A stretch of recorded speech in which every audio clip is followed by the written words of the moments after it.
बहुत अमीर आदमी ने एक भिखारी से पूछा, तुम तो इतने हट्टे कट्टे हो फिर भी भीख क्यों मांग रहे हो? भिखारी बोला, साहब मेरे पास महीनों से कोई काम धंधा नहीं है, अगर आप मुझे नौकरी दे तो मैं भीख मांगना छोड़ दूंगा। अमीर बोला, मैं नौकरी तो नहीं दे सकता, लेकिन तुम मेरे बिजनेस पार्टनर बन सकते हो। मेरे पास एक चावल का प्लांट है, तुम चावल बाजार में सप्लाई करो और मुनाफा महीने के अंत में बांटेंगे।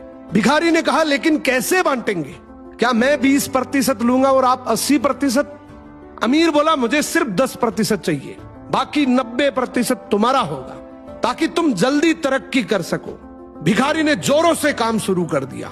उम्दा चावल और सस्ते दामों से उसकी बिक्री बहुत बढ़ गई और उसे खूब मुनाफा हुआ।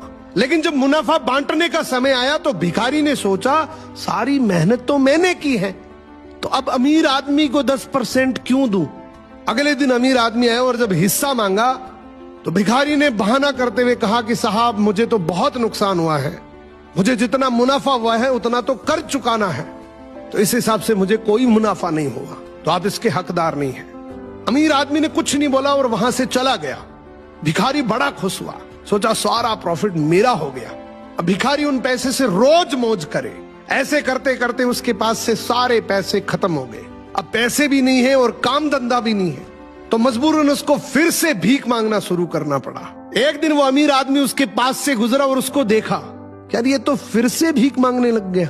अमीर आदमी ने एक बहुत अच्छी बात बोली कि इस दुनिया में गरीब और अमीर आदमी जो होता है ना, उसमें सबसे बड़ा डिफरेंस होता है उसकी सोच का। एक रिच माइंडसेट हमेशा ये सोचता है कि मुझे भी प्रॉफिट हो जाए और मेरे साथ जो काम कर रहे हैं उनको भी प्रॉफिट हो जाए, लेकिन एक पुअर माइंडसेट हमेशा ये सोचता है कि जो भी प्रॉफिट हो सिर्फ मुझे ही हो।